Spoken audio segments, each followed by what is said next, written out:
전하, 마지막으로 한 번만. 1718년 봄, 창의동의 작은 사가에서 한 여인이 마지막 숨을 몰아쉬고 있었습니다. 그녀의 손은 북쪽을 향해 떨리고 있었습니다. 궁궐이 있는 방향이었습니다. 49세의 나이, 그녀는 조선 숙종의 총애를 받던 정일품 숙빈 최씨였습니다. 무술이 출신으로 왕의 후궁이 되고 훗날 왕이 될 연인군을 낳은 조선의 신데렐라. 하지만 그녀의 마지막 3년은 궁궐이 아닌 궁 박작은 사가에서 보내야 했습니다. 1716년 가을, 병환에 든 그녀에게 숙종은 사가로 나가 치료하라는 명을 내렸습니다. 처음엔 잠시 요양하고 돌아올 것이라 믿었습니다. 하지만 1년이 지나고 2년이 지나도 궁으로 돌아가라는 전교는 내려오지 않았습니다. 조금만 차도가 있으면 억지로라도 궁궐로 향했지만 오래 머물 수는 없었습니다. 궁중 정치의 소용돌이 속에서 희빈장씨를 몰락시키는데 결정적 역할을 했던 그녀. 경종파와 연인군파의 갈등 속에서 아들을 지키기 위해 평생을 조심하며 살았던 여인. 그러나 결국 그녀는 사랑하는 아들도 충성했던 왕도 없는 곳에서 홀로 눈을 감아야 했습니다. 왜 왕의 총애를 받던 여인이 궁 밖에서 죽어야 했을까요? 3년의 시간 동안 그녀는 무엇을 기다렸을까요? 오늘은 조선시대 가장 극적인 신분 상승을 이룬 한 여인의 슬픈 마지막 이야기를 들려드리겠습니다. 이 이야기가 도움이 되셨다면 구독과 좋아요 부탁드립니다. 그럼 시작하겠습니다. 1718년 3월 9일 새벽, 창의동 사가에는 차가운 기운이 감돌고 있었습니다. 방 안에는 49세의 여인이 누워 있었습니다. 한때 궁궐에서 가장 총애받던 후궁, 정일품 숙빈의 품계를 가진 최씨였습니다. 하지만 지금 그녀의 모습은 너무나 초라했습니다. 쇠약해진 몸, 창백한 얼굴, 떨리는 손끝, 죽음이 코앞까지 다가온 것을 모두가 알고 있었습니다. 마마. 곁을 지키던 늙은 나인 복선이가 흐느꼈습니다. 복선이는 최씨가 7살에 궁에 입궁했을 때부터 함께했던 유일한 사람이었습니다. 42년의 세월을 함께 한둘도 없는 동반자였습니다. 최씨는 힘겹게 눈을 떴습니다. 흐릿한 시야로 천장을 바라보았습니다. 궁궐의 화려한 천장이 아니었습니다. 사가의 낡은 천장이었습니다. 3년 전 이곳에 온 이후 그녀는 단 하루도 궁궐을 잊은 적이 없었습니다. 복선아. 가늘게 떨리는 목소리였습니다. 예, 마마. 소인이 여기 있사옵니다. 복선이가 최씨의 손을 꼭 잡았습니다. 차가웠습니다. 이미 손끝부터 체온이 빠져나가고 있었습니다. 3년을 기다렸는데 최씨의 눈에서 눈물 한 방울이 흘러내렸습니다. 마마, 나는 그저 마지막으로 전하의 얼굴 한 번만 뵙고 싶었다. 궁궐에서, 전하 곁에서 눈을 감고 싶었다. 복선이는 대답할 수 없었습니다. 그저 눈물만 흘렀습니다. 3년 전 숙종의 명으로 이곳 창의궁으로 왔을 때만 해도 잠시 요양하고 다시 궁으로 돌아갈 줄 알았습니다. 처음 몇 달은 최씨도 그렇게 믿었습니다. 병이 나으면 전하께서 다시 부르실 것이다라고 스스로를 위로했습니다. 하지만 6개월이 지나고 1년이 지나도 궁으로 돌아오라는 전교는 없었습니다. 최씨는 조금이라도 몸 상태가 나아지면 억지로 궁궐로 향했습니다. 실록에는 이렇게 기록되어 있습니다. 조금만 차도가 있으면 곧 대궐로 갔다. 하지만 오래 머물 수는 없었습니다. 궁중의 냉랭한 분위기, 신하들의 눈치, 무엇보다 자신을 보는 숙종의 눈빛이 예전과 달랐습니다. 아니, 어쩌면 숙종의 눈빛이 변한 것이 아니었습니다. 궁중 정치가 그녀를 궁 밖으로 밀어낸 것이었습니다. 경종과 연인군 사이의 미묘한 갈등, 노론과 소론의 대립, 그 한가운데에서 최씨는 너무나 위험한 존재였습니다. 희빈장씨를 몰락시키는데 결정적인 역할을 했던 그녀. 소론과 남인들에게 그녀는 증오의 대상이었습니다. 어마마마. 방문이 거칠게 열리며 한 남자가 뛰어들어왔습니다. 연인군 금이었습니다. 훗날 조선의 21대 왕이 될 영조였습니다. 당시 그는 24세의 청년이었습니다. 어마마마. 연인군은 어머니의 손을 잡으며 흐느꼈습니다. 최씨는 아들의 얼굴을 보며 희미하게 미소 지었습니다. 그 미소는 너무나 슬펐습니다. 그마, 내 아들. 어마마마, 제가 왔사옵니다. 제가 여기 있사옵니다. 너는 반드시 살아남아야 한다. 어떤 일이 있어도 살아야 한다. 최씨의 목소리는 점점 약해졌습니다. 하지만 그 말 속에는 간절함이 담겨 있었습니다. 그녀는 알고 있었습니다. 자신이 죽고 나면 아들이 얼마나 위태로운 상황에 처할지를. 경종에게는 아들이 없었습니다. 연인군이 유일한 왕위 계승자였지만 그만큼 위험했습니다. 어마마마, 그런 말씀 마옵소서. 어마마마께서는 반드시 낳으실 것이옵니다. 아니다. 나는 안다. 내 시간이 얼마 남지 않았다는 것을. 최 씨는 힘겹게 손을 들어 올렸습니다. 북쪽을 가리켰습니다. 전하께서 계신 곳, 저 궁궐. 나는 마지막으로 한 번만. 손이 허공에서 떨렸습니다. 그리고 천천히 떨어졌습니다. 어마마마, 어마마마. 연인군의 비명 같은 외침이 사가를 울렸습니다. 하지만 최 씨는 더 이상 대답하지 않았습니다. 1718년 3월 9일 새벽 49세의 나이로 숙빈 최 씨는 세상을 떠났습니다. 궁궐이 아닌 궁 밖 작은 사가에서, 왕의 곁이 아닌 아들의 품에서, 정일품 숙빈, 조선에서 가장 극적인 신분 상승을 이룬 여인, 무수리에서 왕의 후궁이 되고 왕자의 어머니가 된 여인. 하지만 그녀의 마지막은 너무나 초라했습니다. 화려한 궁궐이 아닌 사가에서, 왕의 곁이 아닌 외로운 곳에서 생을 마감했습니다. 방 안에는 흐느끼는 소리만 가득했습니다. 연인군은 어머니의 차가워진 손을 놓지 못했습니다. 복선이는 바닥에 주저앉아 통곡했습니다. 창밖으로 이른 봄날의 차가운 바람이 불어왔습니다. 어마마마, 왜 궁에서 돌아가시지 못하셨나이까? 왜? 연인군의 절규는 대답 없는 하늘로 울려 퍼졌습니다. 그는 알고 있었습니다. 어머니가 얼마나 궁으로 돌아가고 싶어 했는지, 3년의 시간 동안 매일 밤 궁궐을 바라보며 눈물 흘렸는지, 조금이라도 몸이 나아지면 대궐로 향했던 그 간절함을. 하지만 궁중 정치는 그녀를 받아주지 않았습니다. 실록에는 이렇게 기록되어 있습니다. 무술년 3월 9일 무오일에 창의동 사가에서 돌아가시니 향년 49세였다. 세내전에서 중궁의 관원을 보내어 조문하고 제사하되 부위가 특별히 두터웠다. 부위가 특별히 두터웠다는 기록. 하지만 그것이 무슨 소용이었을까요? 그녀가 진정 원했던 것은 돈이 아니었습니다.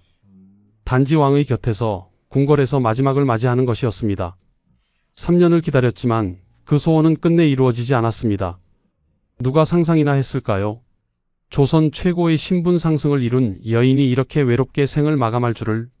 왕의 총애를 받던 후궁이 궁 밖에서 죽어야 했을 줄을. 그렇다면 이 여인은 대체 누구였을까요? 어떻게 무수리에서 왕의 후궁이 될 수 있었을까요? 그리고 왜 마지막 3년은 궁 밖에서 보내야 했을까요? 48년 전으로 돌아가 보겠습니다. 1670년 음력 11월 6일 한성부 여경방 서학동에서 한 여자아이가 태어났습니다. 아버지는 최효원, 어머니는 홍계남의 딸이었습니다. 해주 최씨 가문이었습니다. 비록 높은 벼슬을 하는 집안은 아니었지만 양반의 후손이었습니다. 하지만 이 아이에게 행복한 유년기는 주어지지 않았습니다. 태어난 지 5년도 되지 않아 부모를 모두 잃었습니다. 먼저 아버지가 세상을 떠났고 얼마 지나지 않아 어머니마저 따라갔습니다. 막내딸과 2명의 오빠, 언니만 남겨진 채 집안의 가세는 급격히 기울었습니다. 아버지가 살아계셨을 때는 그래도 종육품 충무의 부사과의 녹봉이라도 있었지만 이제는 그것마저 끊겼습니다. 어린아이 셋을 돌보기에는 집안의 살림이 너무 궁핍했습니다. 언니, 저는 배가 고파요. 5살 복녀가 언니에게 매달렸습니다. 복녀, 그것이 어린 최 씨의 이름이었다고 전해집니다. 조금만 참거라, 복녀야. 오빠가 곧 무언가 가져오실 것이다. 하지만 오빤 빈손으로 돌아왔습니다. 일거리를 찾을 수 없었습니다. 양반의 자제가 할 수 있는 일은 많지 않았고 집안의 재산은 바닥났습니다. 결국 아이들은 한성에 살던 외가로 보내졌습니다. 외가에서는 몇 년간 아이들을 돌보았지만 그것도 한계가 있었습니다. 3명의 아이를 모두 먹이고 입히기에는 외가의 형편도 넉넉하지 않았습니다. 1677년 막내 복녀가 7살이 되던 해였습니다. 복녀야, 이리 오너라. 외할머니가 어린 복녀를 불렀습니다. 복녀는 종종 걸음으로 외할머니에게 갔습니다. 네, 할머니. 복녀야, 너는 이제 궁에 가야 한다. 궁이요? 궁이 어디예요? 궁은 임금님이 사시는 곳이란다. 거기 가면 밥도 먹을 수 있고 잠잘 곳도 있단다. 외할머니의 눈에서 눈물이 흘렀습니다. 7살 어린아이를 궁에 보내야 한다는 것이 마음 아팠지만 달리 방법이 없었습니다. 할머니는 가시지 않으세요? 할머니는 갈 수 없단다. 너 혼자 가야 한다. 무서워요. 복녀가 외할머니의 치맛자락을 붙잡았습니다. 무섭겠지. 하지만 살아야 한다, 복녀야. 궁에 가면 절대 말을 함부로 해서는 안 된다. 고개를 숙이고 시키는 일만 해라. 알겠느냐? 네. 복녀는 울먹이며 대답했습니다. 그렇게 7살 어린 소녀는 궁궐로 향했습니다. 무수리로 입궁하는 길이었습니다. 무수리란 궁중에서 가장 낮은 신분이었습니다. 물을 깃고 청소를 하고 궁녀들의 허드렛 일을 하는 사람들이었습니다. 궁궐의 문을 처음 들어서던 날, 복녀는 그 거대함에 압도당했습니다. 높이 솟은 궁궐의 담장, 화려한 정각들, 엄숙한 분위기, 모든 것이 7살 소녀에게는 낯설고 무서웠습니다. 내가 새로 온 무술이냐? 한 나인이 복녀를 내려다보았습니다. 차가운 눈빛이었습니다. 네, 그렇습니다. 복녀는 떨리는 목소리로 대답했습니다. 여기서는 함부로 말하는 것이 아니다. 물어보기 전에는 입을 열지 마라. 시키는 대로만 하면 된다. 알겠느냐? 네. 네가 할 일은 물을 깃고 청소를 하고 궁녀들의 심부름을 하는 것이다. 절대 궁궐 안을 함부로 돌아다녀서는 안 된다. 규칙을 어기면 벌을 받는다. 복녀는 고개를 끄덕였습니다. 무서웠지만 참아야 했습니다. 외할머니의 말이 떠올랐습니다. 살아야 한다. 그래, 살아야 한다. 어떻게든 살아야 한다. 그날부터 복녀의 고된 궁궐 생활이 시작되었습니다. 새벽 일찍 일어나 우물에서 물을 길었습니다. 7살 아이에게 물동이는 너무 무거웠지만 그래도 날라야 했습니다. 전각을 청소하고 마당을 쓸고 궁녀들의 방을 정리했습니다. 손은 거칠어졌고 몸은 늘 아팠습니다. 하지만 복녀는 불평하지 않았습니다. 여기서 쫓겨나면 갈 곳이 없었습니다. 외할머니의 말처럼 그저 살아야 했습니다. 밤이 되면 다른 무수리들과 함께 수사관에서 잠을 잤습니다. 좁고 추운 방이었습니다. 하지만 그래도 지붕이 있고 잠잘 곳이 있다는 것만으로 감사했습니다. 너 새로 온 애구나. 어느 날 밤 나이가 좀 더 있는 무수리가 복녀에게 말을 걸었습니다. 네. 이름이 뭐냐? 복녀. 복녀입니다. 복녀? 복을 받을 복자를 쓰는구나. 좋은 이름이다. 나는 복선이라고 한다. 그렇게 복선이와 복녀는 친해졌습니다. 복선이는 복녀보다 몇 살 많았고 궁궐 생활에 대해 많은 것을 가르쳐 주었습니다. 어떻게 하면 나인들의 눈밖에 나지 않는지, 어떻게 일을 하면 덜 피곤한지, 어디서 쉴 수 있는지. 세월이 흘렀습니다. 7살이던 복녀는 10살이 되고 15이 되었습니다. 무수리 생활도 익숙해졌습니다. 더 이상 물동이가 무겁지 않았고 청소도 능숙하게 할 수 있었습니다. 하지만 복녀는 항상 궁금했습니다. 궁궐 안저 멀리 보이는 화려한 정각들, 그곳에서는 어떤 사람들이 살까? 왕과 왕비, 후궁들과 궁녀들, 복녀가 평생 볼 수 없는 세계였습니다. 복선 언니, 저 정각에는 누가 사세요? 쉿, 함부로 물어보는 것이 아니다. 우리는 그저 시키는 일만 하면 된다. 하지만 궁금해요. 궁금해도 참아야 한다. 그것이 우리가 살아남는 법이다. 복선이의 말은 언제나 옳았습니다. 궁궐에서는 호기심이 독이 될 수 있었습니다. 보아서는 안 될 것을 보고 들어서는 안 될 것을 들으면 목숨을 잃을 수도 있었습니다. 그렇게 복녀는 조심하며 살았습니다. 고개를 숙이고 말을 아끼고 시키는 일만 했습니다. 하지만 그녀는 알지 못했습니다. 곧 자신의 운명이 완전히 바뀔 것이라는 것을, 무수리에서 왕의 후궁으로 신분이 상승할 것이라는 것을. 하지만 그때는 아무도 몰랐습니다.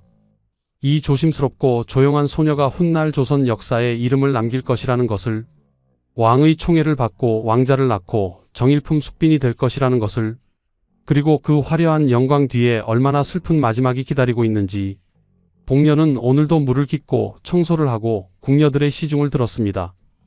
언젠가는 이 담장 밖으로 나갈 수 있을까 하는 희미한 소망을 품으며, 하지만 운명은 그녀를 궁 밖으로 보내는 대신 궁의 가장 깊은 곳으로 이끌 것이었습니다. 그로부터 12년이 흘렀습니다. 1689년 조선 정치계에 큰 지진이 일어났습니다. 기사왕국이었습니다. 숙종의 계비였던 인현왕후 민씨가 폐출되고 후궁이던 장희빈이 왕비로 책봉되었습니다. 궁궐은 혼란에 빠졌습니다. 서인이 몰락하고 남인이 집권했습니다. 인현왕후를 모시던 궁녀들은 두려움에 떨었습니다. 왕비가 폐출되면 그를 모시던 사람들도 화를 입을 수 있었습니다. 복녀도 그중 하나였습니다. 비록 무술이었지만 인현왕후 처소 근처에서 일했기 때문에 불안했습니다. 당시 복녀는 19세가 되어 있었습니다. 더 이상 어린 소녀가 아니었습니다. 12년의 궁궐 생활은 그녀를 조심스럽고 침착한 여인으로 만들었습니다. 말수가 적었고 행동이 신중했으며 시키는 일을 묵묵히 해냈습니다. 어느 날 밤이었습니다. 복녀는 후원 한쪽에서 바느질을 하고 있었습니다. 인현왕후께서 입으시던 옷이 찢어져서 꿰매는 일이었습니다. 비록 인현왕후는 이미 폐출되어 사가로 나가셨지만 복녀는 옷을 소중히 꿰매고 있었습니다. 달빛이 밝았습니다. 복녀는 달빛 아래서 바늘을 움직였습니다. 한 땀 한 땀 정성스럽게. 그녀는 알지 못했습니다. 멀지 않은 곳에서 누군가 자신을 보고 있다는 것을. 숙종이었습니다. 밤 산책을 하던 숙종이 우연히 달빛 아래서 바느질하는 여인의 모습을 보았습니다. 달빛에 비친 그녀의 뒷모습이 아름다웠습니다. 조용하고 차분한 분위기가 숙종의 마음을 움직였습니다. 숙종은 천천히 다가갔습니다. 복녀는 누군가 다가오는 기척을 느끼고 깜짝 놀라 고개를 들었습니다. 그리고 그 순간 얼어붙었습니다. 왕이었습니다. 전하. 복녀는 황급히 일어나 엎드렸습니다. 온몸이 떨렸습니다. 왕을 이렇게 가까이서 보는 것은 처음이었습니다. 일어나 보거라. 숙종의 목소리가 들렸습니다. 복녀는 떨리는 몸으로 일어났지만 고개는 들지 못했습니다. 무엇을 하고 있었느냐? 그저 바느질을 하고 있었사옵니다. 전하. 밤이 깊었는데 무슨 바느질인가? 인현왕후 마마께서 입으시던 옷을 꿰매고 있었사옵니다. 숙종은 잠시 침묵했습니다. 인현왕후, 자신이 폐출한 왕비였습니다. 그런데 이 여인은 아직도 그 옷을 정성스럽게 꿰매고 있었습니다. 내 이름은 무엇인가? 소인은 복녀라고 하옵니다. 복녀, 좋은 이름이구나. 몇 살인가? 19이옵니다. 전하. 무술인가? 그러하옵니다. 전하. 숙종은 복녀를 자세히 보았습니다. 검소한 옷차림이었지만 얼굴이 단정했고 분위기가 조용했습니다. 무엇보다 인현왕후에 대한 충성심이 마음에 들었습니다. 그대는 참으로 충직하구나. 주인이 폐출된 뒤에도 그 옷을 정성스럽게 꿰매다니. 황송하옵니다. 전하. 소인은 다만 인현왕후 마마께서 소인에게 베푸신 은혜를 잊지 못할 뿐이옵니다. 숙종은 고개를 끄덕였습니다. 그 순간 복녀의 운명이 바뀌기 시작했습니다. 그날 이후 숙종은 종종 복녀를 불렀습니다. 처음에는 그저 이야기를 나누는 정도였습니다. 복녀는 조심스럽게 대답했습니다. 함부로 말하지 않았고 왕의 물음에만 답했습니다. 그 신중함이 오히려 숙종의 마음에 들었습니다. 그리고 1693년 운명의 순간이 찾아왔습니다. 복녀가 숙종의 승은을 입게 된 것입니다. 무수리에서 왕의 여인이 되는 순간이었습니다. 얼마 지나지 않아 복녀는 임신했습니다. 왕의 아이를 임신한 것입니다. 궁궐은 발칵 뒤집혔습니다. 무수리 출신이 왕의 아이를 임신하다니. 전례가 없는 것은 아니었지만 여전히 놀라운 일이었습니다. 1693년 가을 숙종은 복녀를 종사품 수건으로 책봉했습니다. 무수리에서 내명부 품계를 받게 된 것입니다. 신분 상승이었습니다. 복녀야. 아니, 이제는 수건마마라고 불러야 하는구나. 복선이가 눈물을 글썽이며 말했습니다. 함께 무수리 생활을 하던 복녀가 이제는 왕의 후궁이 되었습니다. 복선 언니, 저는 두렵습니다. 왜 두렵니? 이 모든 것이 꿈만 같습니다. 언젠가 깨어나면 다시 무수리로 돌아가 있을 것만 같습니다. 그런 생각하지 마라. 이제 너는 왕의 후궁이다. 왕자를 낳으면 더욱 높은 품계를 받을 것이다. 1693년 10월 6일 복녀는 첫 아들을 낳았습니다. 영수라는 이름이 지어졌습니다. 하지만 기쁨은 오래가지 못했습니다. 영수는 태어난 지 2달 만에 세상을 떠났습니다. 복녀는 절망했습니다. 첫 아들을 잃은 슬픔이 너무 컸습니다. 밤마다 울었습니다. 하지만 궁궐에서는 슬픔을 드러낼 수 없었습니다. 복녀는 눈물을 삼키며 참았습니다. 그리고 1년 후 역사적인 사건이 일어났습니다. 1694년 갑술한국, 서인이 다시 집권하고 인현왕후가 복이 되었습니다. 장희빈은 다시 후궁으로 강등되었습니다. 궁궐의 권력 구도가 완전히 바뀌었습니다. 바로 그해 복녀는 둘째 아들을 낳았습니다. 연인군 금이었습니다. 훗날 영조가 될 아이였습니다. 이번에는 아이가 건강했습니다. 숙종은 기뻐하며 복녀를 종이품 수기로 승격시켰습니다. 1695년 복녀는 다시 승격되었습니다. 6월에 귀인으로, 그리고 10월에는 정일품 숙빈으로 책봉되었습니다. 무수리에서 정일품 후궁까지 믿을 수 없는 신분 상승이었습니다. 숙종은 복녀에게 이현궁을 하사했습니다. 광해군의 잠저였던 큰 저택이었습니다. 복녀는 이제 더 이상 복녀가 아니었습니다. 숙빈 최씨였습니다. 마마, 축하드리옵니다. 복선이가 무릎을 꿇었습니다. 복선 언니, 일어나세요. 저에게 절하지 마세요. 이제는 마마이십니다. 소인이 절해야 하옵니다. 최씨는 복선이를 일으켜 세웠습니다. 눈물이 흘렀습니다. 언니, 저는 행복해야 하는데 왜 이렇게 불안할까요? 무슨 말씀이십니까? 이 모든 것이 너무 빨리 일어났습니다. 몇 년 전만 해도 저는 물을 깃던 무술이었습니다. 그런데 이제는 정일품 숙빈이라니 언젠가 이 모든 것을 잃게 되지는 않을까요? 복선이는 최 씨의 손을 잡았습니다. 그런 생각하지 마십시오, 마마. 연인군 마마께서 건강하게 자라고 계십니다. 마마께서는 왕자의 어머니이십니다. 최 씨는 고개를 끄덕였습니다. 하지만 가슴 한구석의 불안은 사라지지 않았습니다. 궁궐은 아름다웠지만 위험한 곳이었습니다. 하루아침에 천국에서 지옥으로 떨어질 수 있는 곳이었습니다. 하지만 그때 최 씨는 몰랐습니다. 진짜 시련은 이제부터였다는 것을. 장희빈과의 갈등, 궁중 정치의 소용돌이, 그리고 훗날 마지막 3년의 고독, 화려한 영광 뒤에 얼마나 쓸쓸한 마지막이 기다리고 있는지. 1695년 최 씨가 정일품 숙빈으로 책봉되던 해, 궁궐에는 보이지 않는 긴장이 감돌았습니다. 한때 중전이었다가 다시 후궁으로 강등된 장희빈, 그리고 무수리에서 숙빈으로 올라선 최 씨, 두 여인 사이에는 미묘한 경쟁 구도가 형성되었습니다. 장희빈에게는 아들 윤이 있었습니다. 훗날 경종이 될 왕자였습니다. 당시 세자로 책봉되어 있었습니다. 반면 최 씨의 아들 연인군은 그저 하나의 왕자일 뿐이었습니다. 하지만 장희빈은 불안했습니다. 최 씨가 점점 숙종의 총애를 받고 있었기 때문입니다. 소문이 돌기 시작했습니다. 장희빈의 오빠 장희재가 돈으로 사람을 사주해 최 씨를 독살하려 한다는 소문이었습니다.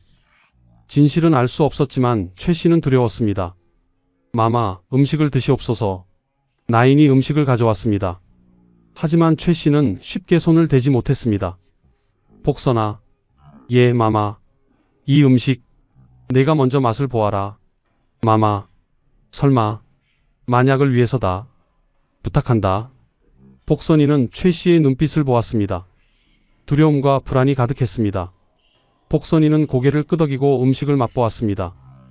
다행히 아무 일도 없었습니다. 그렇게 최 씨는 매일 조심하며 살았습니다. 음식을 조심하고 사람을 조심하고 말을 조심했습니다. 궁궐에서 살아남기 위해서는 끊임없이 경계해야 했습니다. 1701년 결정적인 사건이 일어났습니다. 인현왕후가 갑자기 병환으로 쓰러진 것입니다. 병세는 급격히 악화되었고 그해 8월 인현왕후는 승하했습니다. 34세의 젊은 나이였습니다. 궁궐에 이상한 소문이 돌았습니다. 장희빈이 취선당 서쪽에 몰래 신당을 차려놓고 인현왕후를 저주했다는 소문이었습니다. 무당을 불러 구슬하고 인현왕후가 죽기를 빌었다는 것이었습니다. 숙종은 분노했습니다. 조사가 시작되었습니다. 그리고 최 씨가 결정적인 증언을 했습니다. 전하, 소첩이 말씀드려야 할 것이 있사옵니다. 최 씨는 떨리는 목소리로 숙종에게 말했습니다.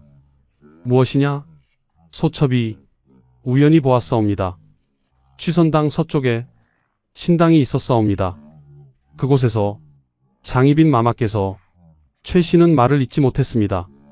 이 말을 하는 순간 장희빈과 완전히 적이 된다는 것을 알았습니다. 하지만 하지 않을 수도 없었습니다.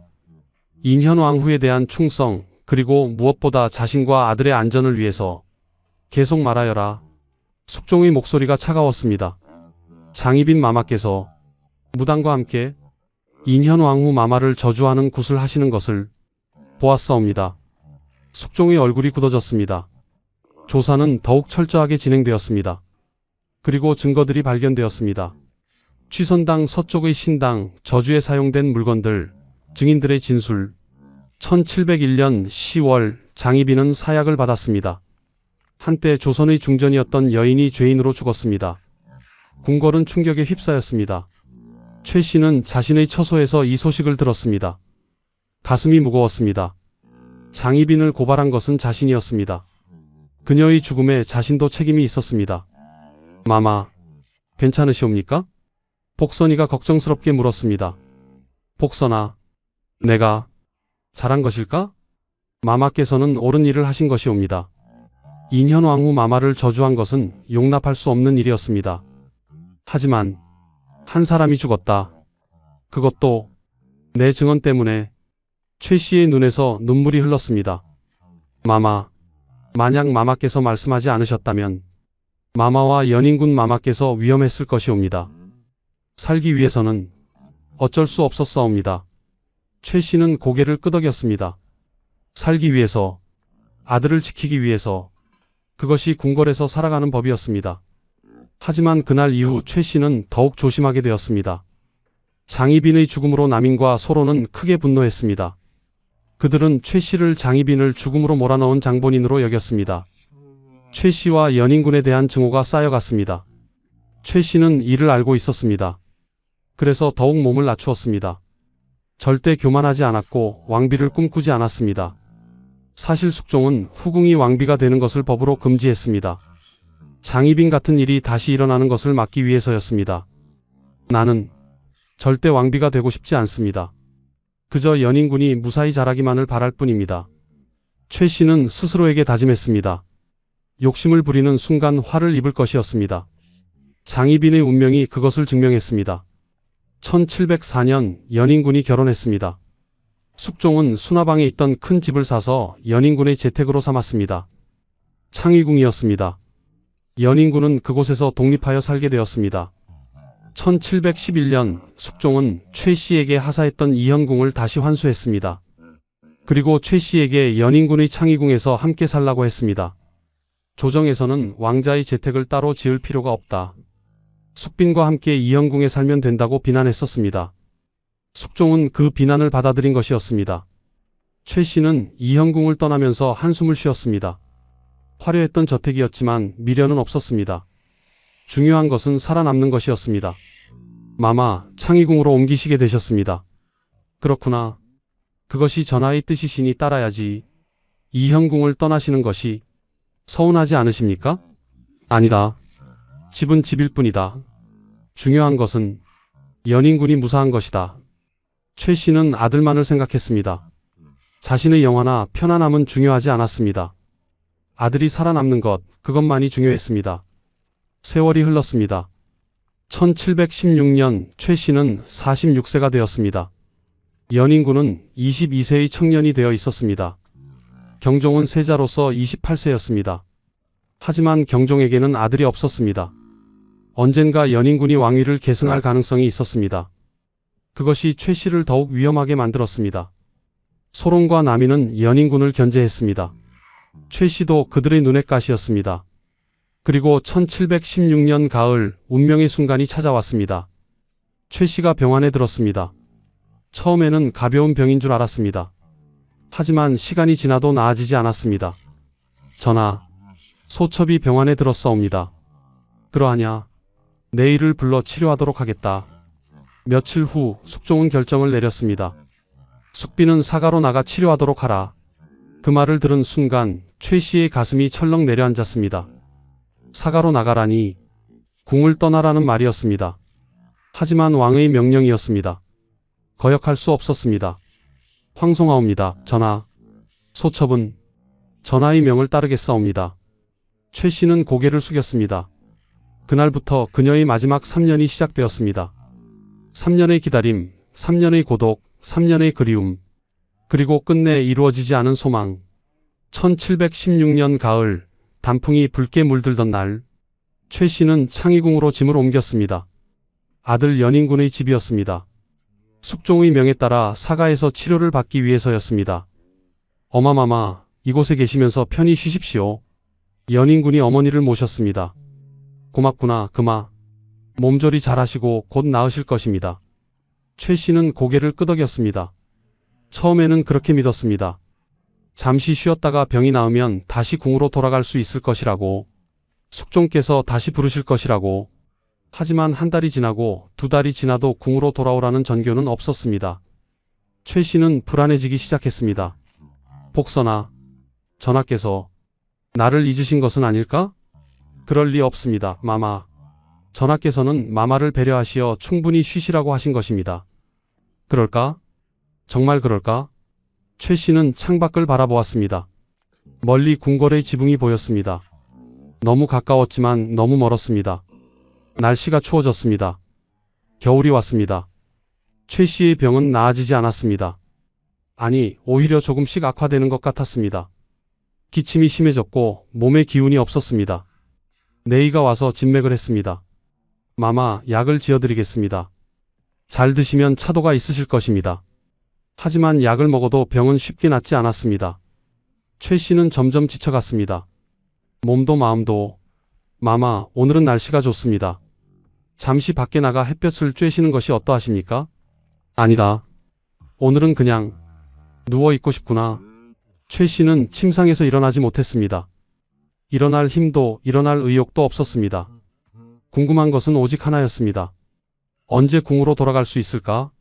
밤마다 최 씨는 북쪽을 바라보았습니다. 궁궐이 있는 방향이었습니다. 어둠 속에서도 궁궐의 윤곽을 찾아낼 수 있었습니다. 전하, 소첩은 여기 있사옵니다. 소첩은 전하를 기다리고 있사옵니다. 작은 목소리로 중얼거렸습니다. 하지만 대답은 없었습니다. 찬바람만 창문 틈으로 들어왔습니다. 1년이 지났습니다. 1717년이 되었습니다. 최 씨는 47세가 되었습니다. 병은 여전했고 궁으로 돌아가라는 전교는 여전히 없었습니다. 어느 날 최 씨는 결심했습니다. 복선아, 나를 부축해다오. 궁에 가야겠다. 마마, 아직 몸이 온전치 않으시옵니다. 괜찮다. 조금만 전하의 얼굴을 뵙고 오겠다. 최 씨는 억지로 몸을 일으켰습니다. 비틀거렸지만 복선이의 부축을 받으며 가마에 올랐습니다. 궁궐로 향했습니다. 궁에 도착했을 때 최 씨는 숨이 가빴습니다. 몸에 기운이 하나도 없었습니다. 하지만 참았습니다. 전하를 뵙고 싶었습니다. 숙종을 아련했습니다. 전하, 소첩이 문 안 들이러 왔사옵니다. 그래, 몸은 좀 어떠하냐? 숙종의 목소리는 여전히 다정했습니다. 하지만 뭔가 달랐습니다. 예전처럼 오래 이야기를 나누지 않았습니다. 빨리 돌아가 쉬라고만 했습니다. 몸조리 잘하여라. 내일을 보내 치료하도록 하겠다. 황송하옵니다, 전하. 최 씨는 물러나왔습니다. 가슴이 무너지는 것 같았습니다. 전하는 자신을 예전처럼 대하지 않았습니다. 아니, 어쩌면 전하는 변하지 않은 것일지도 몰랐습니다. 변한 것은 상황이었습니다. 궁중 정치가 그녀를 궁에서 멀리하기를 원했습니다. 창의궁으로 돌아온 최 씨는 침상에 쓰러졌습니다. 마마, 괜찮으십니까? 복선아, 나는 이제 궁으로 돌아갈 수 없을 것 같구나. 무슨 말씀을 그리 하십니까? 전하께서 나를 보시는 눈빛이 예전과 달랐다. 나는 이제 필요 없는 사람이 되어버린 것 같다. 마마, 복선이는 할 말을 잃었습니다. 최 씨의 말이 맞았습니다.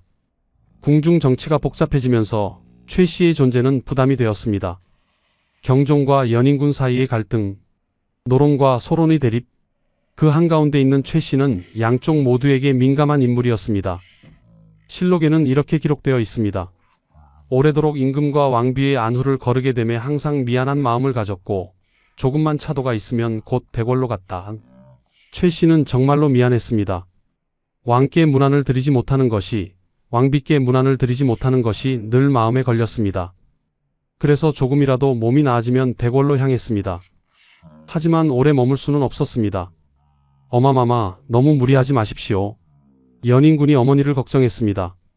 그마, 나는 전하를 뵙고 싶을 뿐이다. 너무 오래 문안을 거르는 것이 신하로서, 후궁으로서 죄스럽다. 어마마마는 아무 잘못도 없으십니다. 몸이 편찮으시니 쉬셔야 하는 것이옵니다. 아니다. 나는 알고 있다. 내가 궁에 있는 것이 누군가에게는 불편한 일이라는 것을. 최 씨는 조용히 눈물을 흘렸습니다. 연인군은 어머니의 손을 잡았습니다. 아무 말도 할 수 없었습니다. 어머니의 말이 맞았기 때문입니다. 2년이 지났습니다. 1718년 초가 되었습니다. 최 씨의 건강은 더욱 악화되었습니다. 이제 혼자 걷는 것조차 힘들었습니다. 얼굴은 창백했고 몸은 뼈만 남았습니다. 마마, 약을 드셔야 하옵니다. 복선아, 나는 이제 오래지 않았다. 마마, 그런 말씀 마십시오. 아니다. 나는 안다. 내 몸은 내가 제일 잘 안다. 3년을 기다렸는데 결국 최 씨는 말을 잇지 못했습니다. 3년을 기다렸습니다. 궁으로 돌아갈 수 있기를, 전하 곁에서 마지막을 맞이할 수 있기를. 하지만 그 소망은 이루어지지 않을 것 같았습니다. 1718년 2월 봄이 오고 있었습니다. 하지만 최 씨에게는 마지막 봄이었습니다. 몸 상태가 급격히 나빠졌습니다. 마마, 네이를 불러왔습니다. 네이가 진맥을 하고는 고개를 저었습니다. 더 이상 방법이 없었습니다. 연인군 마마께서 얼마 남지 않으셨습니다. 연인군은 그 말을 듣고 주저앉았습니다. 어마마마. 최 씨는 아들의 울음소리를 들으며 힘겹게 눈을 떴습니다. 그마, 울지 마라. 어미는 괜찮다. 어마마마, 제가 뭘 해드려야 할까요? 무엇을 해드리면 되겠습니까? 최 씨는 천천히 고개를 돌려 북쪽을 바라보았습니다. 나는 마지막으로 전하를 뵙고 싶다. 궁에서, 전하 곁에서 눈을 감고 싶다. 하지만 그것은 불가능했습니다. 궁은 그녀를 받아주지 않을 것이었습니다. 3년을 기다렸지만 끝내 돌아갈 수 없었습니다. 1716년 가을부터 1718년 봄까지 1095일, 3년의 시간이었습니다. 최 씨에게 그 시간은 영원처럼 느껴졌습니다. 매일 아침 눈을 뜨면 가장 먼저 생각하는 것이 있었습니다. 오늘은 궁에서 전교가 올까? 하지만 날이 가도 또 날이 가도 전교는 오지 않았습니다. 처음 1년은 희망을 가지고 있었습니다. 조금만 더 쉬면, 몸이 나으면 전하께서 부르실 것이다. 최 씨는 스스로를 달랬습니다. 약을 열심히 먹고 몸조리를 했습니다. 조금이라도 기운이 나면 궁으로 향했습니다. 마마, 오늘도 대궐로 가시렵니까? 그래야 한다. 너무 오래 문안을 걸으면 전하께서 섭섭하실 것이다. 최 씨는 가마를 타고 궁으로 갔습니다. 비록 몸은 힘들었지만 전하를 뵙는 것만으로도 힘이 났습니다. 하지만 오래 머물 수는 없었습니다. 금방 피곤해졌고 기운이 빠졌습니다. 숙빈께서는 돌아가서 쉬시는 것이 좋겠습니다. 신하들의 눈빛이 차갑게 느껴졌습니다. 환영받지 못한다는 것을 알 수 있었습니다. 창의궁으로 돌아오면 최 씨는 늘 울었습니다. 복선아, 나는 쓸모없는 사람이 되어버렸구나. 무슨 말씀을 그리 하십니까, 마마. 궁에 가도 아무도 반기지 않는다. 전하도 예전처럼 나를 보지 않으신다. 나는 이제 짐이 되어버렸다. 마마, 그것은 마마의 잘못이 아니옵니다. 궁중 정치가 복잡해져서. 안다. 나도 안다. 경종 마마와 연인군 사이의 갈등, 노론과 소론의 대립, 그 한가운데 내가 있다는 것을, 내가 궁에 있으면 모두가 불편해한다는 것을 최 씨는 자신의 처지를 너무나 잘 알고 있었습니다. 희빈 장씨를 몰락시키는데 결정적 역할을 했던 그녀, 소론과 남인에게 그녀는 원수였습니다. 그들은 경종을 지지했고 연인군을 견제했습니다. 만약 최 씨가 궁에 있으면서 계속 숙종의 총애를 받는다면 연인군의 위치가 강화될 것이었습니다. 그것은 경종파에게는 위협이었습니다. 반대로 노론은 연인군을 지지했지만 최 씨의 낮은 출신이 부담이었습니다. 결국 양쪽 모두에게 최 씨는 부담스러운 존재였습니다. 그래서 궁 밖에 있는 것이 모두에게 편했습니다. 2년차가 되었습니다. 1717년 최 씨는 점점 포기하기 시작했습니다. 아마도 나는 다시 궁으로 돌아가지 못할 것이다. 밤마다 창문을 열고 북쪽을 바라보았습니다. 궁궐의 불빛이 보였습니다. 너무나 가까웠습니다. 걸어서 한 시진도 안 되는 거리였습니다. 하지만 그 거리가 영원처럼 멀게 느껴졌습니다. 전하, 소첩은 여기 있사옵니다. 소첩은 전하를 그리워하고 있사옵니다. 작은 목소리로 중얼거렸습니다. 눈물이 흘렀습니다. 연인군이 어머니의 모습을 보고 마음 아파했습니다. 어마마마, 제가 아바마마께 말씀드리겠습니다. 어마마마께서 대궐로 돌아가실 수 있도록. 아니다, 그마. 그러지 마라. 하오나 어마마마, 내가 나서면 너만 위태로워진다. 지금 궁의 분위기를 너도 알지 않느냐. 세자 마마와 너 사이의 미묘한 긴장을 내가 나를 위해 움직이면 그것이 빌미가 될 수 있다. 그렇다면 어마마마께서는 그냥 괜찮다. 나는 괜찮다. 나보다 중요한 것은 네가 살아남는 것이다. 네가 반드시 살아야 한다. 최 씨는 아들의 손을 꼭 잡았습니다. 자신의 고통보다 아들의 안전이 더 중요했습니다. 실록의 기록은 최 씨의 마음을 잘 보여줍니다. 오래도록 임금과 왕비의 안후를 거르게 됨에 항상 미안한 마음을 가졌다. 최 씨는 정말로 미안했습니다. 왕께 제대로 된 신하의 도리를 다하지 못하는 것이, 후궁으로서 역할을 하지 못하는 것이 늘 마음에 걸렸습니다. 하지만 어쩔 수 없었습니다. 몸도 약했고 궁의 분위기도 그녀를 받아주지 않았습니다. 어느 날 밤 최 씨는 복선이에게 물었습니다. 복선아, 나는 무엇을 잘못한 것일까? 마마께서는 아무 잘못도 하지 않으셨습니다. 그렇다면 왜 나는 궁으로 돌아갈 수 없는 것일까? 왜 전하께서는 나를 부르지 않으시는 것일까? 복선이는 대답할 수 없었습니다. 최 씨도 알고 있었습니다. 답을 그저 인정하고 싶지 않았을 뿐입니다. 나는 이제 필요 없는 사람이 되어버렸구나. 궁에 있으면 오히려 방해가 되는. 마마, 괜찮다. 나는 안다. 받아들여야 한다. 하지만 받아들이는 것은 너무나 고통스러웠습니다. 평생을 궁에서 살았습니다. 7살에 무수리로 입궁해서 46세까지 39년을 궁에서 살았습니다. 궁이 그녀의 집이었습니다. 그런데 이제 그곳으로 돌아갈 수 없다니, 그곳에서 죽을 수 없다니 너무나 잔인했습니다. 3년차가 되었습니다. 1718년 최 씨는 이제 거의 침상에만 누워 있었습니다. 일어날 힘도 없었고 일어날 의욕도 없었습니다. 마마, 오늘은 날씨가 좋습니다. 잠시 밖에 나가보시지 않으시렵니까? 아니다. 그냥 여기 누워 있겠다. 최 씨는 천장만 바라보았습니다. 무엇을 생각하는지 아무도 몰랐습니다. 아마도 과거를 회상하고 있었을 것입니다. 어린 시절, 무수리 생활, 숙종과의 만남, 아들의 탄생, 화려했던 시절, 그리고 이제의 현실, 궁 밖 그 작은 사가에서 홀로 누워있는 자신. 3년을 기다렸는데 작게 중얼거렸습니다. 마마, 아니다. 아무것도 아니다. 하지만 복선이는 알고 있었습니다. 최 씨가 무엇을 기다렸는지, 3년 동안 무엇을 소망했는지, 궁으로 돌아가는 것, 전하를 뵙는 것, 궁에서 마지막을 맞이하는 것.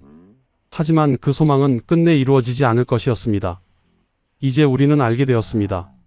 그녀가 왜 그렇게 궁으로 돌아가고 싶어 했는지를, 3년의 시간 동안 무엇을 기다렸는지를, 그리고 왜 마지막 순간 북쪽을 향해 손을 뻗었는지를.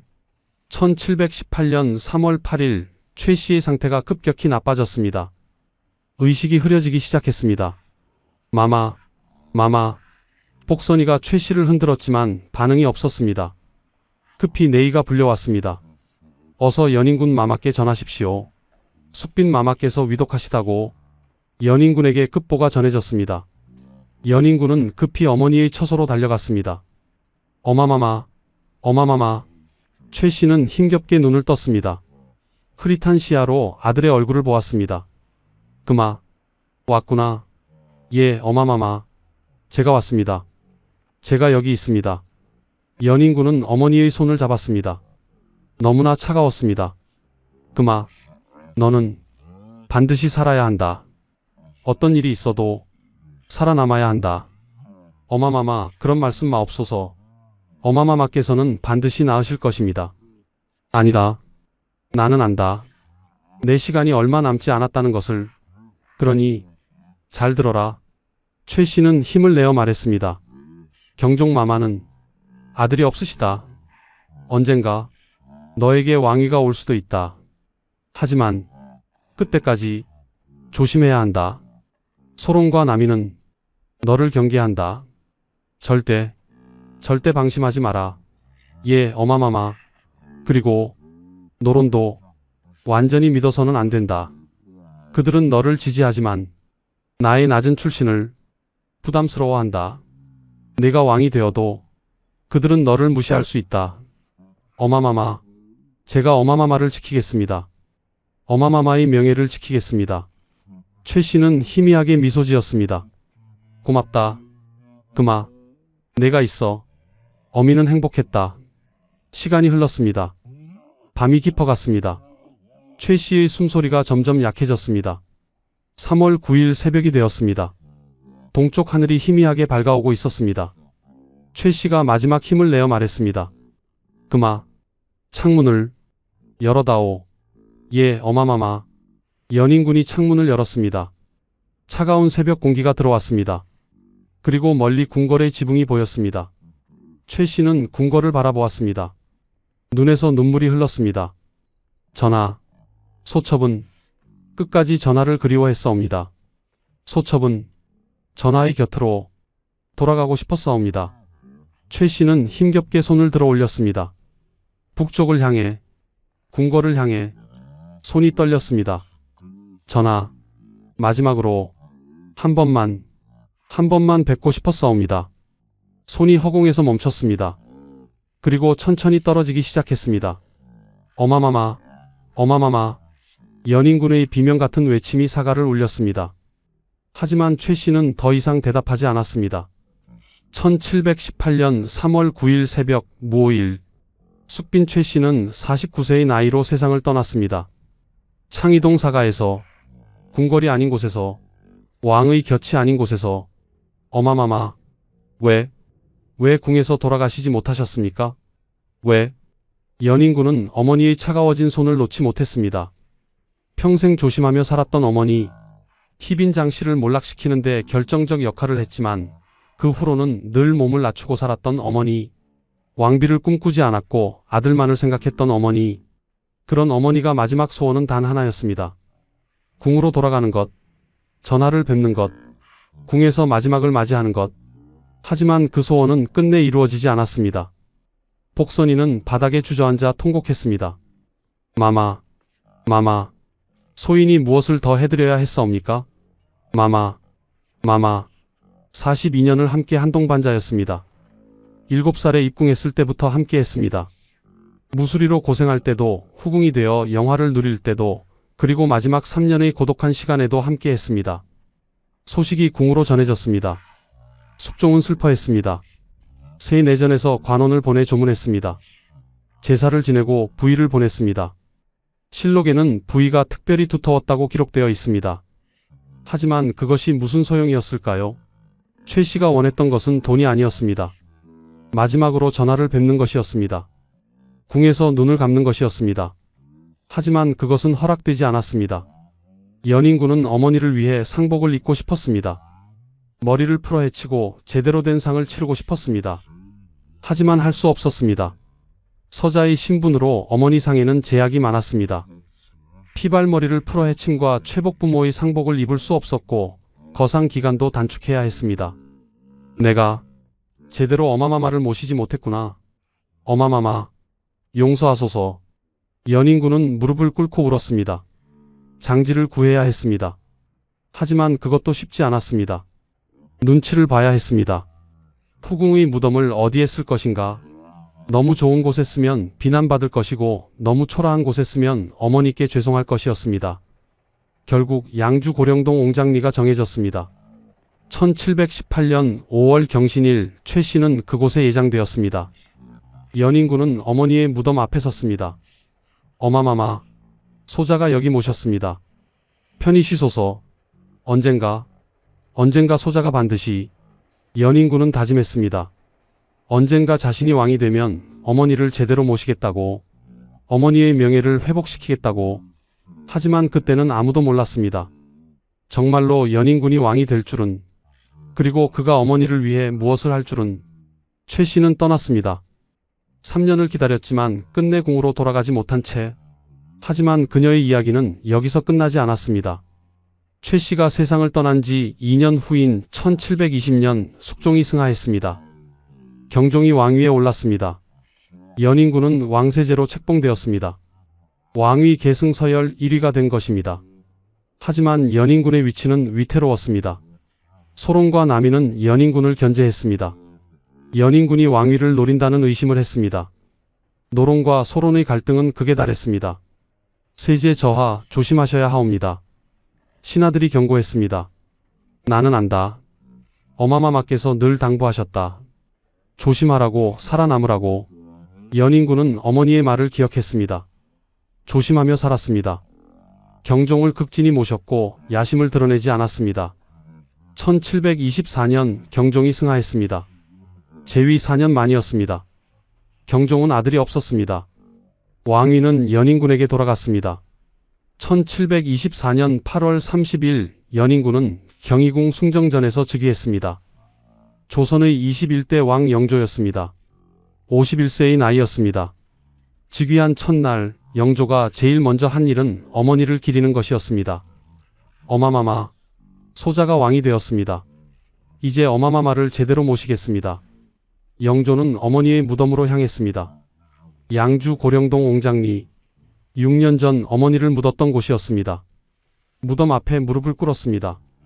어마마마 용서하소서. 소자가 너무 늦게 왔습니다. 어마마마께서 살아계셨을 때 제대로 모시지 못했습니다.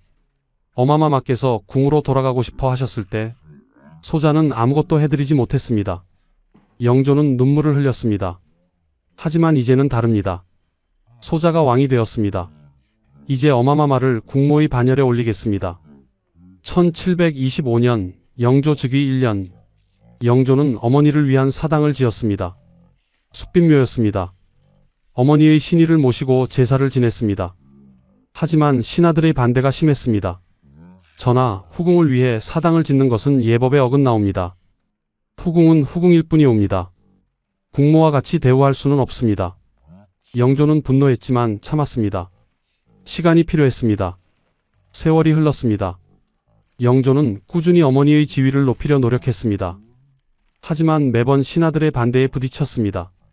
1744년 영조 20년 숙빈묘를 육상묘로 개칭했습니다. 1753년 영조 29년 드디어 영조는 결단을 내렸습니다. 육상묘를 육상궁으로 승격시키는 것이었습니다. 궁호는 원래 세자나 세자빈의 사당에만 붙이는 것이었습니다. 하지만 영조는 어머니의 사당에 궁호를 붙이기로 했습니다. 그리고 어머니에게 화경이라는 시호를 추증했습니다. 신하들이 다시 반대했습니다. 전하, 이는 전례가 없는 일이옵니다. 특히 조관빈이라는 신하는 축책문 시호를 내릴 때 쓰는 글쓰기를 거부했습니다. 국가의 대소책문은 종가의 대를 잇는 비빈이 아닌 이런 경우는 없었습니다. 영조는 경노했습니다. 조관빈을 함경도 삼수에 유배 보내라. 그리고 좌의정 이천보에게 명했습니다. 경이 축책문을 지어라. 이천보는 거역할 수 없었습니다.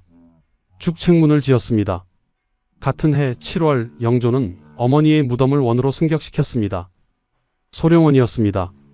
원은 왕족의 무덤을 말합니다. 그리고 정자각을 세웠습니다. 정자각은 원 이상의 무덤에만 세우는 제사 건물이었습니다. 9월 13일 영조는 직접 소룡원에 행차했습니다. 원의 완성을 고하기 위해서였습니다. 그날이 영조의 탄신일이었다고 합니다. 영조는 어머니의 무덤 앞에 섰습니다. 어마마마, 소자가 이제야 어마마마를 제대로 모십니다. 늦었지만 용서하소서. 제사를 지내는 동안 어떤 신하들은 절을 하지 않았습니다. 후궁의 무덤에 절할 수 없다는 것이었습니다. 영조는 다시 한번 분노했습니다. 절하지 않은 신하들은 모두 파직하라. 그렇게 영조는 강제로라도 어머니를 국모의 반열에 올렸습니다. 하지만 영조는 알고 있었습니다. 아무리 사당을 짓고 무덤을 원으로 승격시켜도 어머니가 진정 원했던 것을 돌려드릴 수는 없다는 것을. 어머니가 원했던 것은 궁에서 마지막을 맞이하는 것이었습니다. 전하 곁에서 눈을 감는 것이었습니다. 하지만 그것은 이루어지지 못했습니다. 영조는 평생 그 죄책감을 안고 살았습니다. 어머니의 낮은 출신 때문에 신분 콤플렉스에 시달렸습니다. 그래서 더욱 어머니를 극진히 모셨습니다. 육상궁은 후일 다른 왕의 어머니들을 위한 사당도 함께 모시게 되어 칠궁이 되었습니다. 적영궁, 연호궁, 대빈궁, 경우궁, 선의궁, 덕안궁. 모두 왕의 친모이지만 후궁에 머물렀던 이들의 사당이었습니다. 영조는 1776년까지 재위했습니다. 52년의 긴 재위였습니다. 그리고 82세의 나이로 승하했습니다. 영조가 남긴 것은 많았습니다. 탕평책, 균역법, 신문고, 부활 등 많은 업적을 남겼습니다. 하지만 무엇보다 그는 어머니를 기리는 효자왕으로 기억되었습니다. 현재 육상궁은 서울 종로구 궁정동에 위치해 있습니다. 칠궁으로 불리며 사적으로 지정되어 있습니다. 매년 제사가 올려집니다. 소령원은 경기도 파주시 광탄면 영장리에 있습니다. 조용한 언덕에 자리 잡고 있습니다. 그곳에 최 씨가 잠들어 있습니다. 3년을 기다렸지만 끝내 궁으로 돌아가지 못한 왕의 여인. 하지만 아들의 사랑으로 영원히 기억되는 어머니. 지금까지 숙빈 최 씨의 이야기였습니다. 1670년 태어나 1718년 49세로 세상을 떠난 한 여인. 무수리에서 정일품 숙빈까지 조선 역사상 가장 극적인 신분 상승을 이룬 여인. 하지만 그 화려한 영광 뒤에는 슬픈 마지막이 있었습니다. 마지막 3년 궁으로 돌아가고 싶었지만 돌아갈 수 없었던 시간. 전하를 그리워했지만 뵐 수 없었던 고독. 아들을 걱정하며 홀로 견뎌야 했던 고통. 그녀가 우리에게 남긴 것은 무엇일까요? 인내의 가치. 49년의 삶 동안 그녀는 늘 조심했고 참았습니다. 7살에 궁에 들어가 물을 깃던 무술이. 왕의 후궁이 되어서도 교만하지 않았던 여인. 희빈 장씨를 몰락시킨 후에도 왕비를 꿈꾸지 않았던 사람. 모성애의 위대함. 그녀가 가장 걱정한 것은 자신이 아니라 아들이었습니다. 마지막 순간까지 살아남아라고 당부했습니다. 자신의 고통보다 아들의 안전이 더 중요했습니다. 권력의 무상함. 정일품 숙빈이라는 높은 지위도, 왕의 총애도, 왕자의 어머니라는 신분도 그녀가 궁에서 마지막을 맞이하는 것을 보장하지 못했습니다. 궁중 정치 앞에서 개인은 너무나 작았습니다. 그리고 기다림의 무게. 3년은 짧은 시간입니다. 하지만 돌아갈 수 없는 곳을 그리워하며 보낸 3년은 영원처럼 길었을 것입니다.